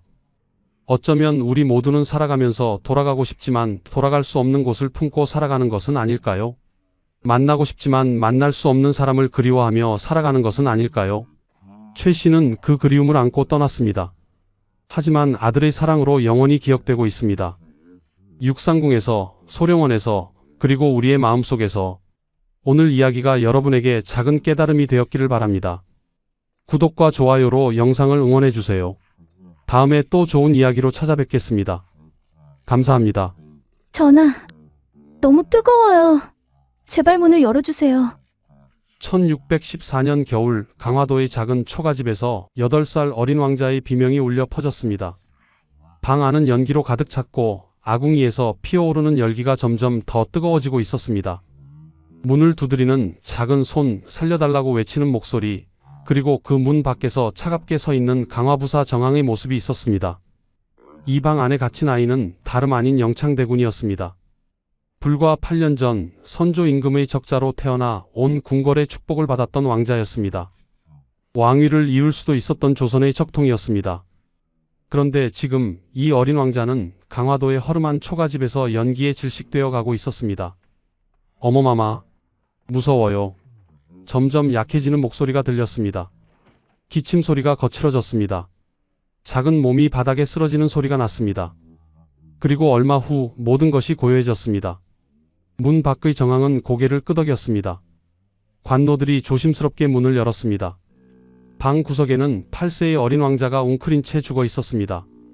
이것이 조선 역사상 가장 비극적인 왕자 살해 사건의 끝이었습니다. 구독과 좋아요를 잊지 말고 어린 왕자를 추모해주세요. 하지만 이것은 끝이 아니라 시작이었습니다. 이 죽음 뒤에는 권력과 두려움, 배신과 음모가 얽혀 있었습니다. 그리고 무엇보다 한 남자의 선택이 있었습니다. 바로 당시 조선의 왕 광해군의 선택이었습니다. 누가 상상이나 했을까요? 임진왜란의 영웅이었던 세자가, 백성들의 신망을 받았던 개혁군주가 불과 6년 만에 8살 동생을 죽이는 비극의 주인공이 될 줄을. 과연 무슨 일이 있었던 걸까요? 광해군은 정말로 이 어린 동생의 죽음을 원했을까요? 아니면 그에게도 어쩔 수 없는 이유가 있었던 걸까요? 한양의 궁궐에서는 소식을 전해들은 임목대비가 통곡하고 있었습니다. 내 아들을, 내 어린 아들을 돌려다오. 하지만 아무도 그녀의 울음에 답하지 않았습니다. 왕도 신하들도 아무도 그녀를 위로하지 않았습니다. 8세 왕자의 죽음은 그렇게 병사로 기록되었고 역사는 계속 흘러갔습니다. 하지만 이 죽음은 끝이 아니었습니다. 9년 후 이 사건은 광해군을 왕좌에서 끌어내리는 가장 큰 명분이 되었습니다. 동생을 죽이고 어머니를 가둔 패륜아라는 낙인은 그를 따라다녔고 19년의 유배 끝에 그는 제주도 초가집에서 쓸쓸히 죽음을 맞이했습니다. 왕이었던 남자가 죄인이 되어 죽고 죽어서도 왕릉 하나 갖지 못한 채 역사의 죄인으로 남았습니다. 이 이야기가 궁금하시다면 영상 끝까지 봐주세요. 구독과 좋아요는 저희에게 큰 힘이 됩니다. 지금부터 400년 전 조선 왕실에서 벌어진 가장 비극적인 형제의 이야기를 들려드리겠습니다. 이제 39년 전으로 돌아가 보겠습니다. 1575년 한양의 궁궐에서 한 아이가 태어났습니다. 선조 임금의 둘째 아들이었습니다. 하지만 이 아이의 탄생은 그다지 큰 축하를 받지 못했습니다. 어머니가 후궁 공빈 김씨였기 때문입니다. 적자가 아닌 서자였던 것입니다. 아이의 이름은 혼이었습니다. 훗날 광해군으로 불리게 될 이 아이는 총명했습니다. 그를 빨리 익혔고 활쏘기도 잘했습니다. 왕자로서 받아야 할 모든 교육을 충실히 받았습니다. 하지만 그에게는 절대 넘을 수 없는 벽이 있었습니다. 바로 서자라는 신분이었습니다. 서자는 왕이 될 수 없다. 이것은 조선의 철칙이었습니다. 왕위는 적자에게만 주어지는 것이었습니다. 아무리 뛰어나도 아무리 총명해도 서자는 영원히 왕좌의 그림자에 머물러야 했습니다. 혼은 이것을 너무나 잘 알고 있었습니다. 아버지 선조는 이 둘째 아들을 바라보는 눈빛이 복잡했습니다. 첫째 아들 임해군은 난폭하고 무능했습니다. 술과 여색을 밝혔고 신하들을 함부로 대했습니다. 반면 둘째 혼은 조용하고 영리했습니다. 선조는 때때로 생각했습니다. 이 아이가 적자였다면. 하지만 현실은 바꿀 수 없었습니다. 혼은 자랐습니다. 궁궐 안에서 왕자로서의 교육을 받으며 하지만 항상 한 발짝 뒤에 서 있어야 했습니다. 형 임해군이 세자 책봉을 기다렸지만 선조는 끝내 세자를 정하지 않았습니다. 적자가 태어나기를 기다렸기 때문입니다. 왕비 의인 왕후는 아이를 낳지 못하고 1600년 세상을 떠났습니다. 적자 없이 말입니다. 혼의 마음속에는 무엇이 있었을까요? 왕위에 대한 욕망이 있었을까요? 아니면 서자로서의 체념만이 있었을까요? 아무도 모릅니다. 다만 그는 묵묵히 자신의 자리를 지켰습니다. 책을 읽고 활을 쏘고 말을 탔습니다. 그리고 기다렸습니다. 하지만 역사는 예측할 수 없는 것이었습니다. 1592년 혼이 17세가 되던 해 조선의 운명을 뒤흔드는 거대한 전쟁이 일어났습니다. 바로 임진왜란이었습니다. 그리고 이 전쟁이 서자 왕자 혼의 운명을 완전히 바꾸어 놓게 됩니다. 그때는 아무도 몰랐습니다. 이 총명한 서자 왕자가 훗날 조선의 왕이 될 것이라는 것을, 그리고 그 왕위가 그에게 얼마나 큰 비극을 가져다 줄 것인지는 말입니다. 1592년 4월 왜군이 부산포에 상륙했습니다. 20만 대군이 파죽지세로 북상했습니다. 조선은 준비되지 않았습니다. 불과 20일 만에 한양이 함락되었습니다. 선조 임금은 도망쳤습니다. 왕은 백성들을 버리고 북쪽으로, 평양으로, 그리고 더 북쪽으로 달아났습니다. 분노한 백성들은 경복궁에 불을 질렀습니다. 왕이 우리를 버렸다. 궁궐이 타올랐습니다. 수백 년의 역사가 불길에 휩싸였습니다. 이것이 임진왜란 초기의 참혹한 모습이었습니다. 이때 선조는 결단을 내렸습니다. 세자를 정해야 했습니다. 왕이 죽을 수도 있는 상황이었습니다. 후계자가 필요했습니다. 그런데 선조는 난폭한 첫째 임해군 대신 둘째 혼을 세자로 책봉했습니다. 17세의 서자 왕자가 드디어 세자가 된 것입니다. 전쟁이라는 극한 상황이 불가능을 가능하게 만들었습니다. 세자 혼에게는 중요한 임무가 주어졌습니다. 분조를 이끄는 것이었습니다. 선조가 의주로 가는 동안 세자는 함경도로 가서 의병을 모으고 백성들을 안정시켜야 했습니다. 이것은 위험한 임무였습니다. 언제 왜군이 쳐들어올지 모르는 상황이었습니다. 하지만 세자 혼은 도망치지 않았습니다. 그는 백성들과 함께 했습니다. 피난민들을 위로했습니다. 의병을 모집했습니다. 군량을 확보했습니다. 때로는 직접 최전선에 나가기도 했습니다. 백성들은 놀랐습니다. 세자께서 우리와 함께 하신다. 도망친 왕 선조와 싸우는 세자 혼, 이 대조는 선명했습니다. 백성들의 마음은 점점 세자에게로 기울었습니다. 저분이야말로 진정한 왕이시다. 전쟁 중에 세자는 백성들의 신망을 얻었습니다. 7년간의 긴 전쟁 동안 세자는 한 번도 물러서지 않았습니다. 1608년 선조가 죽었습니다. 34세의 혼이 드디어 왕위에 올랐습니다. 광해군의 탄생이었습니다. 전쟁의 폐허 위에 선 새 왕이었습니다. 그는 개혁을 시작했습니다. 대동법을 실시하여 세금 제도를 개선했습니다. 호패법을 시행하여 백성을 파악했습니다. 양전사업으로 토지를 정리했습니다. 전쟁으로 무너진 나라를 다시 세우기 위해 애썼습니다. 특히 광해군의 외교는 탁월했습니다. 당시 동아시아는 격변기였습니다. 명나라는 쇠퇴하고 있었고 북쪽에서는 새로운 세력 후금이 떠오르고 있었습니다. 명나라는 조선에게 계속 군사 지원을 요구했습니다. 함께 후금을 치자. 하지만 광해군은 신중했습니다. 조선은 이미 임진왜란으로 피폐해진 상태였습니다. 또 다른 전쟁은 백성들을 죽음으로 내모는 것이었습니다. 광해군은 줄타기 외교를 펼쳤습니다. 명나라의 요구를 완전히 거절할 수는 없었습니다. 그렇다고 조선군을 함부로 희생시킬 수도 없었습니다. 그는 1619년 강홍립 장군에게 1만 3천 명을 주어 명나라를 돕게 했습니다. 하지만 비밀 지시를 내렸습니다. 상황을 보아 행동하라. 결국 강홍립은 후금에 투항했고 조선군 대부분이 살아 돌아왔습니다. 이것은 광해군의 현실주의 외교였습니다. 백성들은 환호했습니다. 신하들도 지지했습니다. 이때까지만 해도 광해군은 훌륭한 개혁군주였습니다. 전쟁의 상처를 치유하는 치유자였습니다. 하지만 그의 발목을 잡은 것은 바로 왕위 계승의 정통성이었습니다. 그는 여전히 서자였습니다. 적자가 아니었습니다.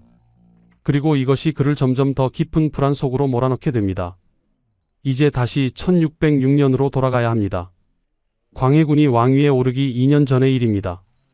당시 호는 아직 세자였고 선조는 여전히 왕이었습니다. 1602년 선조는 새로운 왕비를 맞이했습니다. 불과 19세의 젊은 여인 김씨였습니다. 훗날 임모광후로 불리게 될 이 여인은 당시 44세였던 선조보다 25세나 어렸습니다. 그리고 4년 후인 1606년 놀라운 일이 일어났습니다. 임모광후가 아들을 낳은 것입니다. 궁궐이 떠들썩했습니다. 적자가 태어나셨다. 드디어 선조의 적통이 탄생한 것입니다. 아이의 이름은 이의였습니다. 훗날 영창대군으로 불리게 될 이 아이는 태어나는 순간부터 특별했습니다. 왕비의 아들 적자였기 때문입니다. 세자 호는 이 소식을 들었을 때 무슨 생각을 했을까요? 34세의 세자에게 갓 태어난 이복 동생은 단순한 동생이 아니었습니다. 그것은 위협이었습니다. 적자가 태어났다는 것은 곧 세자의 위치가 흔들릴 수 있다는 뜻이었습니다. 조정이 술렁이었습니다. 특히 소북파라고 불리는 신하들은 속으로 기뻐했습니다. 이제 적자가 계시니 서자 세자를 바꿀 수 있지 않겠는가? 물론 감히 입 밖으로 내지는 못했습니다. 하지만 그들의 눈빛은 변했습니다. 영창대군을 보는 눈빛에는 기대가 담겨 있었습니다. 반대로 대북파 신하들은 긴장했습니다. 이이첨, 정인홍 같은 이들은 오랫동안 세자 혼을 지지해왔습니다. 그들의 권력은 혼이 왕이 되는 것에 달려 있었습니다. 만약 영창대군이 세자가 된다면 그들은 모든 것을 잃게 됩니다. 세자 혼의 불안은 깊어졌습니다. 밤마다 잠을 이루지 못했습니다. 저 아이가 자라면 어떻게 될까? 이 역사에는 선례가 있었습니다. 적자가 태어나면 서자 세자를 폐위시킨 사례들이 있었습니다. 법적으로도 가능한 일이었습니다. 1608년 선조가 위독해졌습니다. 죽음이 가까워진 것입니다. 이때 무슨 일이 있었는지는 확실하지 않습니다. 다만 기록에는 이렇게 남아 있습니다. 선조는 죽기 직전까지 고민했다고 합니다. 세자를 바꿀 것인가 아니면 그대로 둘 것인가. 대북판은 신속하게 움직였습니다. 선조가 죽자마자 세자 혼을 즉위시켰습니다. 영창대군이 세자가 될 틈을 주지 않았습니다. 이렇게 광해군이 탄생했습니다. 하지만 위협은 사라지지 않았습니다. 2세의 영창대군은 여전히 살아 있었습니다. 적자는 여전히 존재했습니다. 광해군의 왕위는 시작부터 불안했습니다. 정통성에 대한 의문, 적자의 존재, 소북파의 견제, 이 모든 것이 그를 짓눌렀습니다. 그는 왕이 되었지만 왕자는 편안하지 않았습니다. 매일 밤 그는 생각했을 것입니다. 저 아이를 어떻게 해야 하는가? 광해군은 왕이 되었지만 왕자는 칼날 위에 있었습니다. 영창대군은 자라고 있었습니다. 2세, 3세, 4세. 아이가 자랄수록 위협도 커졌습니다. 임목대비는 여전히 궁궐에 있었습니다. 그녀는 자신의 아들이 왕이 되어야 한다고 믿었습니다. 적자니까요. 소북파는 은밀히 움직였습니다. 영창대군을 왕으로 만들려는 음모가 있었습니다. 물론 확실한 증거는 없었습니다. 하지만 소문은 돌았고 광해군의 귀에도 들어왔습니다. 대북파는 왕의 귓가에 속삭였습니다. 전하, 위험합니다. 저들은 전하를 폐위시키고 영창대군을 옹립하려 합니다. 1609년 광해군은 첫 번째 결단을 내렸습니다. 형 임해군을 죽인 것입니다. 임해군은 난폭했고 반역을 꾀했다는 혐의를 받았습니다. 증거가 확실했는지는 의문입니다. 하지만 광해군은 주저하지 않았습니다. 형을 사사했습니다. 형제의 피를 흘린 왕. 이것이 광해군이 받은 첫 번째 낙인이었습니다. 대북파의 압박은 계속되었습니다. 특히 이이첨은 집요했습니다. 전하, 영창대군이 살아있는 한 전하의 왕위는 안전하지 않습니다. 정인홍도 거들었습니다. 화근을 제거하지 않으면 후환이 있을 것입니다. 매일 이런 말들이 광해군의 귀에 쏟아졌습니다. 광해군은 참았습니다. 영창대군은 아직 어린아이였습니다. 5세, 6세. 무슨 죄가 있겠습니까? 하지만 밤마다 그는 뒤척였습니다. 낮에는 정사를 보고 밤에는 고민했습니다. 저 아이를 죽여야 하는가? 내 동생을, 8살도 안 된 아이를. 참고 또 참았습니다. 하지만 대북파는 쉬지 않았습니다. 그들은 기회를 만들기로 했습니다. 1613년 칠서의 옥이라는 사건이 일어났습니다. 7서얼들이 영모를 꾸몄다는 것입니다. 그리고 이 영모에 영창대군이 연루되었다는 주장이 나왔습니다. 증거는 불분명했습니다. 7세 아이가 무슨 영모를 꾸밀 수 있겠습니까? 하지만 대북파는 밀어붙였습니다. 영창대군을 추대하려는 영모였습니다. 광해군은 괴로워했습니다. 정말 그랬을까요? 아니면 대북파가 만든 음모일까요? 매일 그 어린 얼굴을 마주해야 했습니다. 궁궐 안에서 영창대군을 볼 때마다 광해군의 마음은 갈기갈기 찢어졌을 것입니다. 동생입니다. 피를 나눈 형제입니다. 아직 8살도 안 된 아이입니다. 하지만 동시에 그는 왕자를 위협하는 존재이기도 했습니다. 어찌 하루라도 편히 잘 수 있었겠습니까? 왕의 자리는 그를 인간이기를 포기하라고 강요했습니다. 권력은 그에게 동생의 죽음을 요구했습니다. 신하들은 매일 압박했습니다. 결단을 내리십시오, 전하. 1614년 초 광해군은 마침내 명령을 내렸습니다. 영창대군을 강화도로 보내라. 유배였습니다. 8세 아이의 유배, 이것은 시작에 불과했습니다.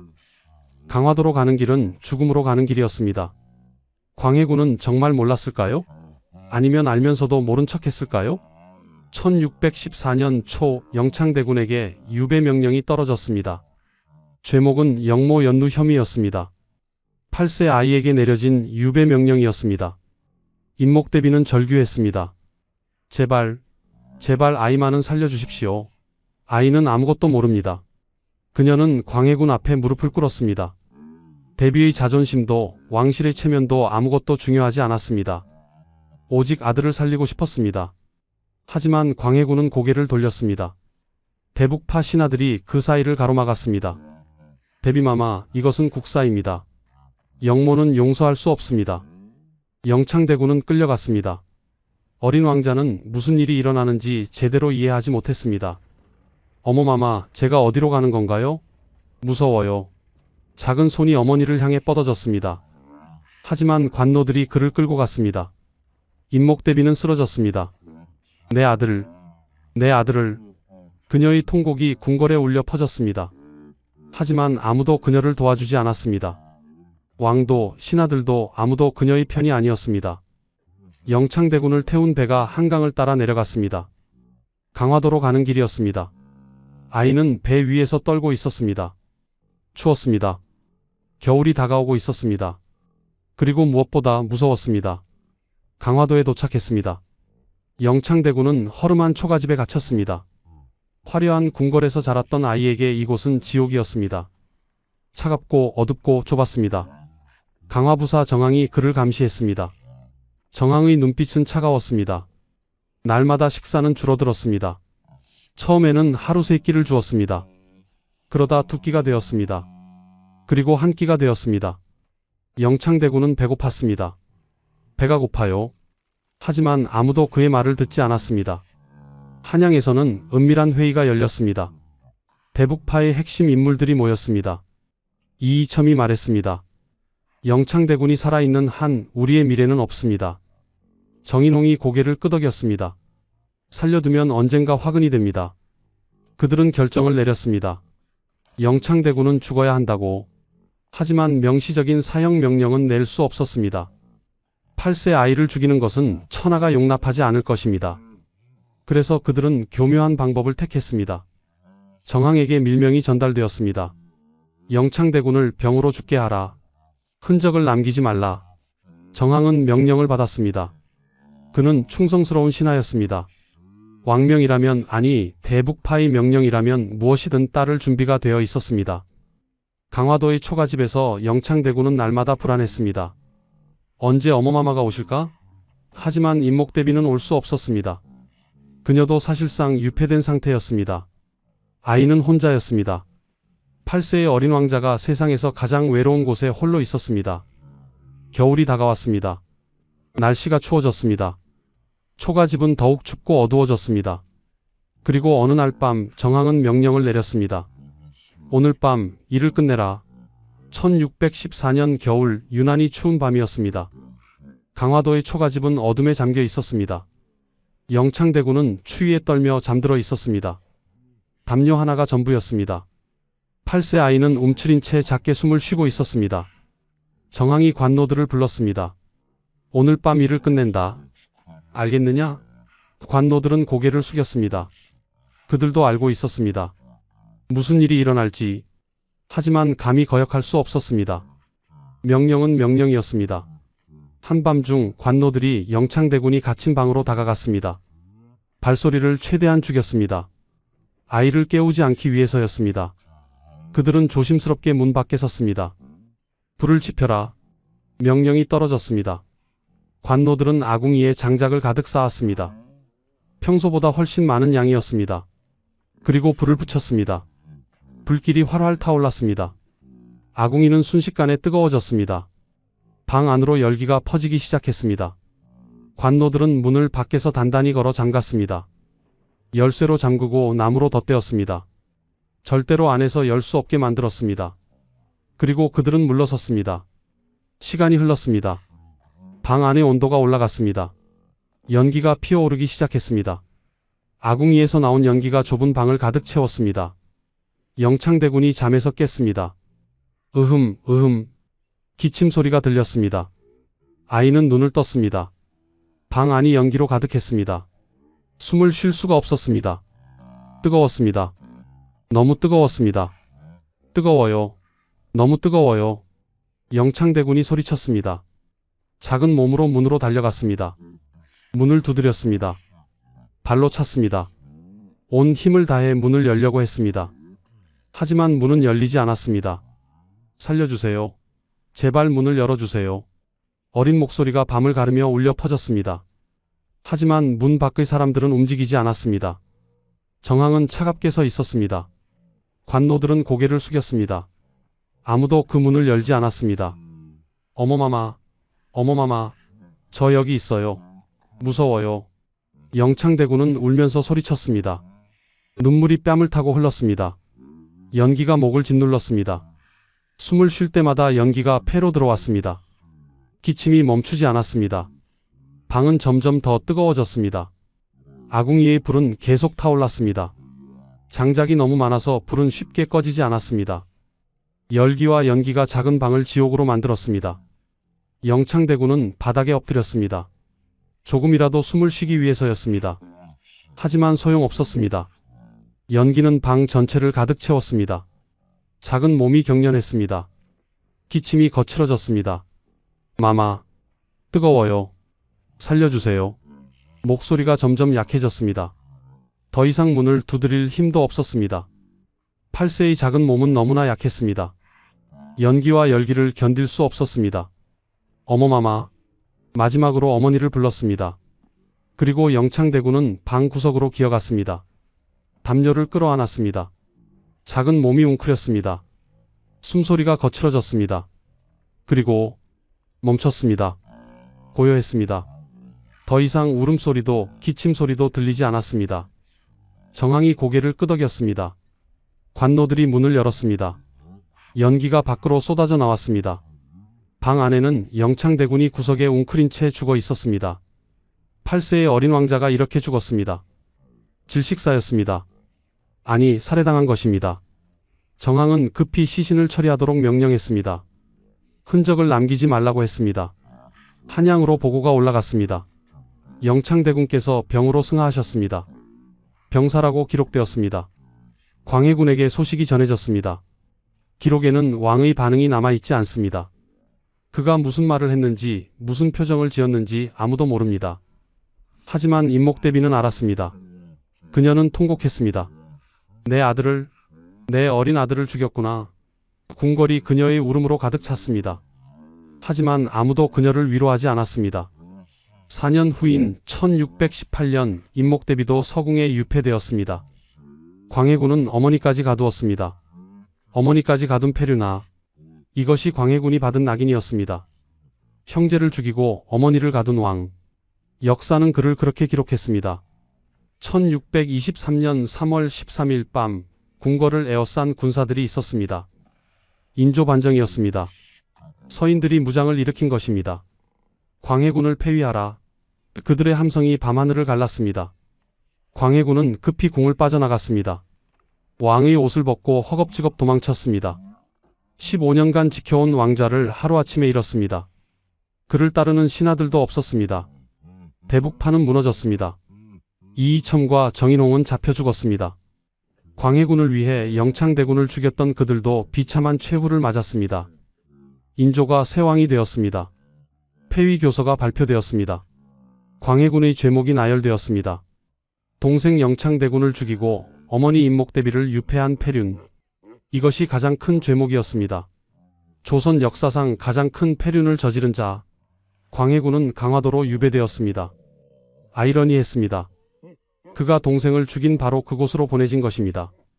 그곳에서 그는 무슨 생각을 했을까요? 영창대군의 얼굴이 떠올랐을까요? 마마, 뜨거워요. 그 목소리가 들렸을까요?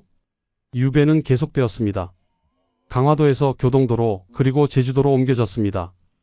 점점 더 먼 곳으로, 점점 더 외로운 곳으로 보내졌습니다.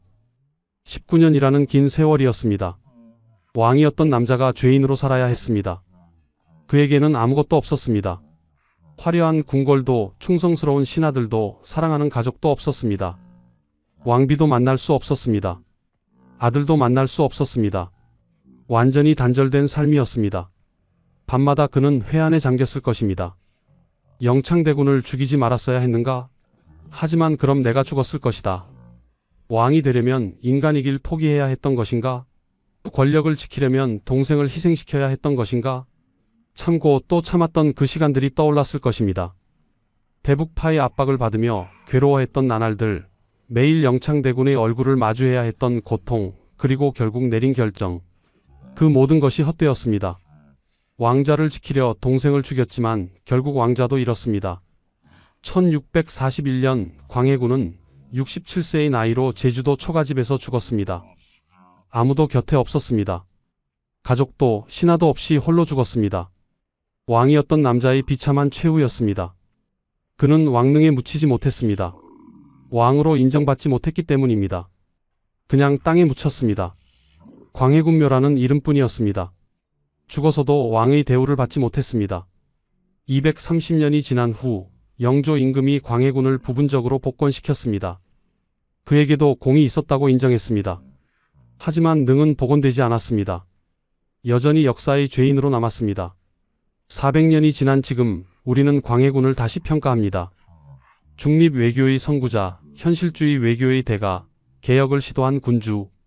그에게는 분명 공이 있었습니다. 임진왜란 때 백성과 함께했던 세자, 피폐한 나라를 재건하려 애썼던 왕. 하지만 영창대군의 죽음은 지울 수 없는 죄였습니다. 8세 어린 동생을 죽인 것, 이것만큼은 어떤 이유로도 정당화할 수 없었습니다. 권력을 위해 형제를 죽인 것, 이것이 그의 가장 큰 죄였습니다. 과연 광해군은 정말 영창대군을 죽이려 했을까요? 아니면 신하들의 압박에 못 이겨 승인한 것일까요? 적극적으로 명령했는지 아니면 모른 척 방치했는지 우리는 정확히 알 수 없습니다. 역사 기록은 승자가 쓴 것이고 광해군의 진심은 알 수 없습니다. 하지만 한 가지는 분명합니다. 권력은 영원하지 않다는 것입니다.